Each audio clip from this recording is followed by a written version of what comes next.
2024 New Honda CBR 650R mga idol, finally revealed dito po sa Makina Moto Show 2024 at dito sa Honda Philippines Incorporated booth. Yan nga po, napaka-forma nito at syempre yung inaabangan din natin, much anticipated, yan po ang ating Honda e-clutch system ay available din para dito sa ating model na to. And ang dating po niyan sa Pilipinas, as per Honda information, June 2024 pa ang availability ng mga e-clutch system na unit. Plus, ang kanyang presyo ay re-reveal din this month of June. At ngayong buwan ng Mayo, ang available for now is standard type na Honda CBR 650R. Yan po ang ating update at ibibigay ko sa inyo yung mga nabago. Ano ba ang mga new features na meron para dito sa ating sports bike na Honda CBR 650R? And itong color na dinisplay ng Honda sa Makina Moto Show ay Grand Prix Red. So wala yung matte gunpowder black metallic. Pero ito napaka eye-catchy, talagang agaw pansin ano. Pag ito mga idols yung dala mong bike ay siguradong lahat mapapalingon sa iyo eh. Kasi nga sa color pa lang Grand Prix Red, mas elegante siyang tignan, mas striking at talagang panalo sa mga mahihilig sa ganitong color combination na red. Yan po ay glossy paint finish mga idol. At itong ating brand new model na to, ang nagustuhan ko talaga dito yung kanyang new system na e-clutch. So abangan po natin yan sa month of June ay magiging available na yan. At syempre gusto kong tanungin yung mga idols natin, especially mga owners ng CBR 650R, yung mga old model, ano po ang masasabi ninyo dito sa ating bagong front face design at yung new taillight design mga idol? Mas okay ba siyang tignan? Mas sporty looks ba? Or mas prepare niyo yung dating old looks niya? Kayo na po ang bahala magsabi at humusga, mag-leave po kayo ng comment sa ating video. At yung ating bagong pairings din, nakita naman po ninyo, iba na yung kanyang style. At ang sukat niyan, dimension wheelbase 1,450mm. Sa ground clearance naman natin, 130mm yan. At ang total weight natin sa ating CBR 650R ay 211 kilograms. At kung merong e-clutch yung inyong bibili na model, yan po ay may additional weight na 2 kilograms. So magiging total natin para sa ating CBR 650R with e-clutch is 213 kilograms mga idol. So nakita naman po nyo yung ating tank design, yung decals natin, yung combination ng white, blue at red na yan, iba na yung kanyang styling. Mga idols, itong ating brand new model na to, pagdating po sa ating other specs and features, marami din nadagdag para dito. So ang ating pinaka-importante dito, yung ating engine type. So ito po ay meron pa ring total displacement na 650cc. Yan po ay inline 4, 16 valves, double overhead camshaft. Kaya talagang solid yung ating exhaust sound or exhaust note para dito.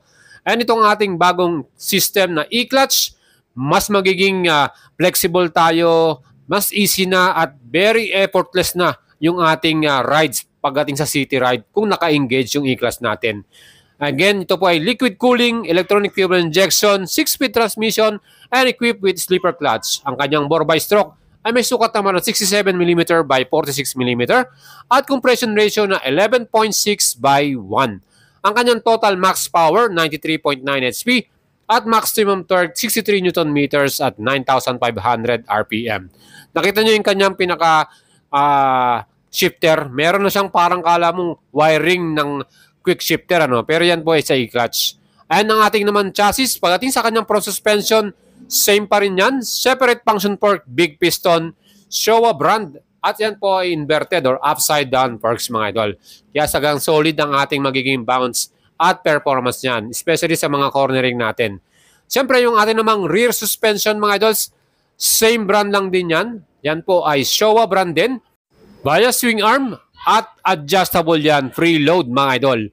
So itong ating rear suspension, maganda po bounce niyan. Talagang solid na solid kahit meron kang passenger or back ride. And pagdating naman sa stopping power ng CBR 650R, dual disc yung ating front brake at yan po ay merong 4-pot caliper. Nissin brand yung kanilang ginamit na caliper na yan at equip ito ng anti-lock braking system. So again, pagdating sa ating stopping power, napaka-solid Nissin caliper with anti-lock or ABS. Sa likod naman, yan din po ay naka-round disc, 1-pot caliper, Nissin caliper din, at equipped din ng anti-lock braking system.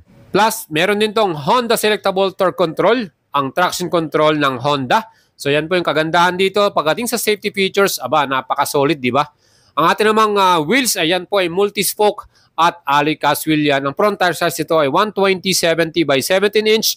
Dunlop yung brand na ginamit. At sa ating rear tire na sukat, 180/55 by 17 inch. Same Dunlop yan. Tubeless. Saka malapad or wider yung ating mga gulong yan. Perfect sa mga cornering natin. Ang ating namang upuan, itong naka-display dito ay meron na siyang seat cowl na cover. Yan po ay parang accessories. Pero pwede rin po ito ng split type na seat. So pwede po kayong bumili ng ganitong klaseng seat cowl na cover para sa ating sporty looks. At ang seat height po ng ating CBR 650R ay 810 mm. And atin pong sinubukan ng inupuan niyan, ang height ko po ay 5'6". Komportable naman tayong nakaupo at hindi rin tayo masyado nahirapan. At pagkagandahan din sa model na to, meron tayong pillion seat or back ride. Pwede rin tayong magsama ng ating passenger. Siyempre pa, para naman sa ating fuel tank, kita nyo yung kanyang design, napaka-sporty, di ba? Ang fuel capacity naman ito, ang total volume ay 15.4 liters mga idol. Dahil inline 4 to, expected na natin medyo malakas ang konsumo ng ating gas para dito. Kaya ang ating pong average ay 20.9 km per liter. So multiply mo ng 15 yan, okay na rin po. Malayo-layo na rin mararating natin. Para naman sa ating ignition, ito pong ating CBR 650R equipped ng HISS or Honda Ignition Security System. Yan po ang tawag ng Honda para sa kanilang immobilizer. So perfect yan, secured yung ating bike, di ba mga idols? At mapapansin nyo po sa ating pinaka-handlebar, di ba, hindi siya masyadong sub-sub, Di gaya ng mga super sports bike category, na talagang aggressive at talagang masakit yung likuran natin pag mga long rides.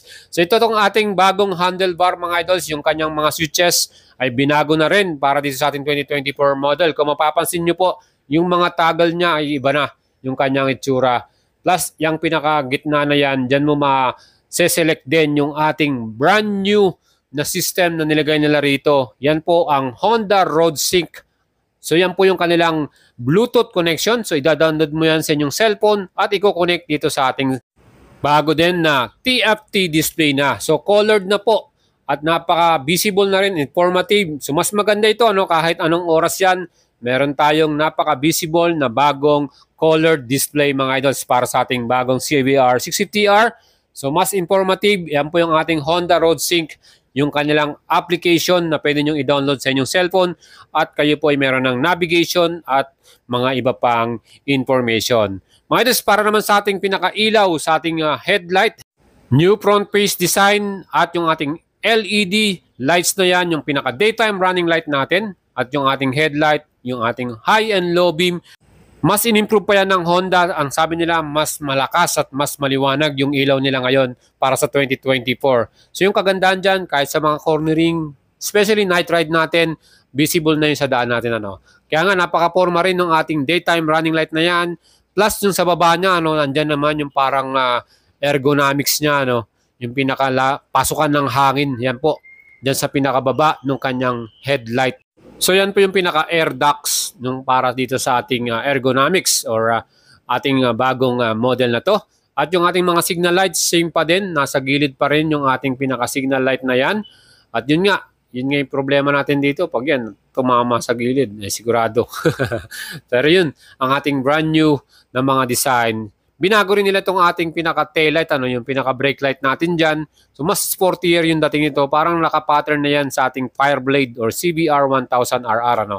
So, yan po yung ating mga bagong design at style para dito sa ating 2024 model na CBR 650R, mga idol. Kayo po, ano po masasabi nyo rito sa mga bagong design na ito at bagong style? Mas prepare nyo ba ito? Mas gusto nyo? Kaya mag-leave po kayo ng comment sa ating video, mga idol. At syempre, para sa presyo, dito tayo naging masaya kasi in-expectahan na natin na mas malaki pa yung i-add ng Honda Big Bikes or Honda Philippines Incorporated dito. And we are surprised na ito nga. Ang presyo natin ngayon ay 554,000 pesos. So 5,000 pesos increase lamang. Ano sa tingin nyo mga idols? Okay lang po ba yung 5,000 na dinagdag ng Honda Philippines with these new features na ating pong nakita? At yung ating namang e-clutch na meron namang color na available, isang kulay lang, Grand Prix Red, ay magiging available pa sa month of June. So in-expect po nating presyo niyan ay June na rin nila i-release. So sana 5,000 lang din ang increase nila dyan para mas maging affordable so mas mabibili natin. Again mga idols, yan po yung ating feature. Sana nagustuhan ninyo. Leave po kayo ng comment at subscribe sa ating YouTube channel. Ciao!